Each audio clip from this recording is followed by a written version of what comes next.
is a time where we share our whys. We spend a lot of time talking about what to do as Christians, but we like to get at the heart of why we do things. And the why this week is why I know God has a purpose for our trials. And if you'll turn it to James chapter 1. James chapter 1, I'm going to read a verse here, but before I read the verse, it is an honor to introduce who will be sharing here today. I have known Miss Faye as long as Indy and I have been down here in Alabama. And we have seen her persevere through so many trials. And, I am so honored to be able to hear her share about what she has learned about God during this time. So if you turn over to James chapter 1 and verse 2, it says, "Consider it pure joy, my brothers and sisters, whenever you face trials of many kinds, because you know that the testing of your faith produces perseverance. Let perseverance finish its work, so that you may be mature and complete, not lacking anything."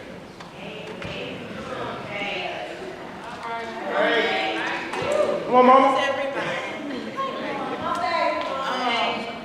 So I've known about this particular why for about 2 weeks. And funny thing is, I still don't have anything written completely out. So I'm going to try and be quick. But the scripture that was shared, that was in the Message version, and it just says it a little bit more clearly, because it's more raw and it gets to the point. But as Sean was saying, I have had several different trials. I can talk about financial trials, which everyone goes through. I can talk about work trials, which people go through all the time, with different ages at work, different things that you do at work, feeling underappreciated. I can talk about the trials of being a single parent, raising, a child, or being a parent in general, raising a kid.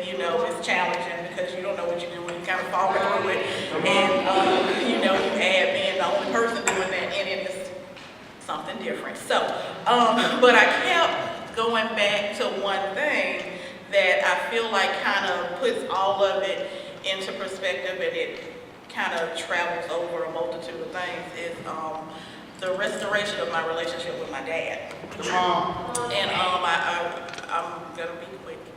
But growing up, when I was little, my dad hung the moon.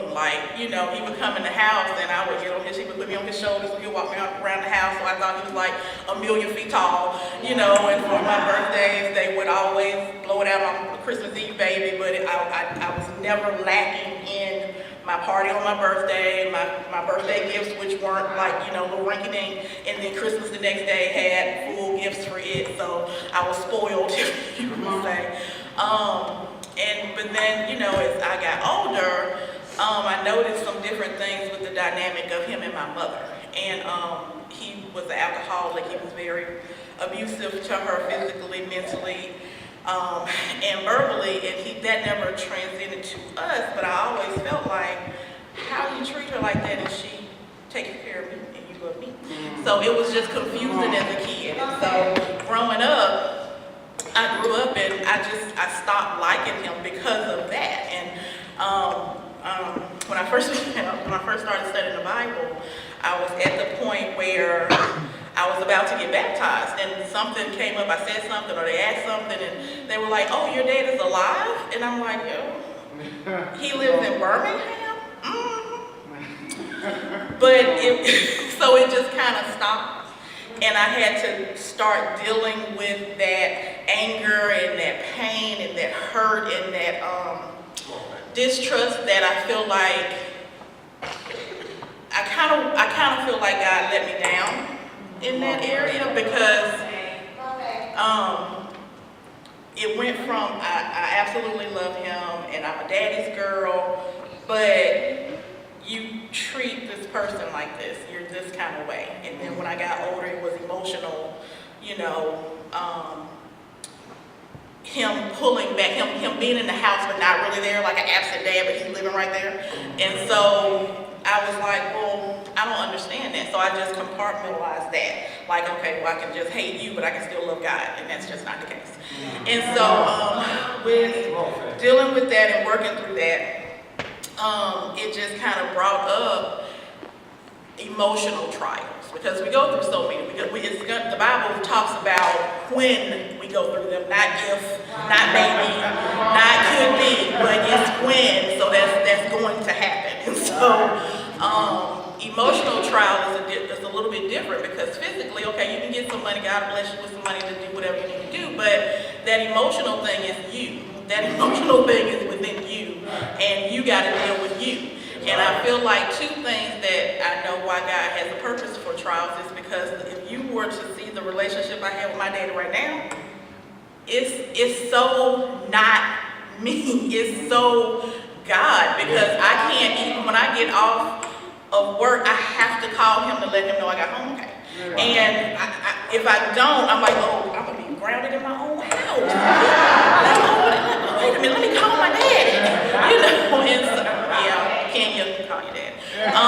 But it's that kind of seriousness. Like even with his health, he's 72, 3, something like that. And even thinking about him not being here messes me up. Like 20 years ago, that was unheard of. Whatever.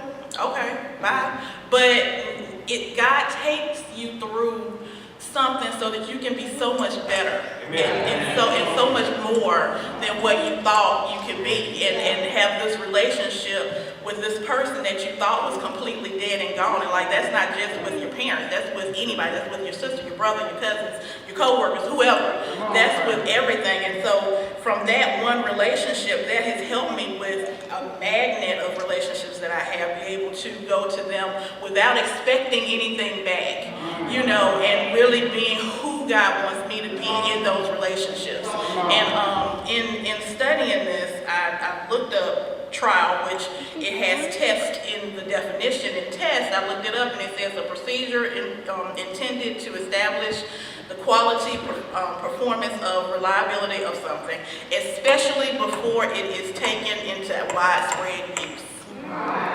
And so from that goes into my second reason why I know God has a purpose for our trials is if I have been able, I think the reason why I came back to my relationship with my dad to share this morning is because I have been able to share this story and that portion of me to so many different people, not just dealing with their dad issue, not just dealing with family issue, but just in general, because it takes away your bitterness, it takes away your anger, it takes away that pain that stops you from going forward and moving forward to do the things that God wants you to do.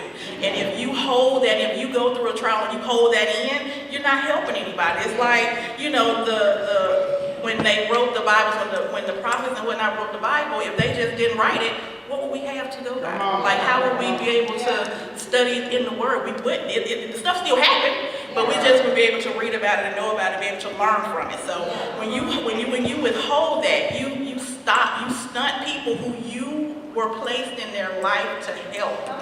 You know, and so for me, it's very emotional because if I don't share this with somebody, who's to say that person won't ever reconcile whoever it is that they need to talk to? So that's why I believe that God works through our trials.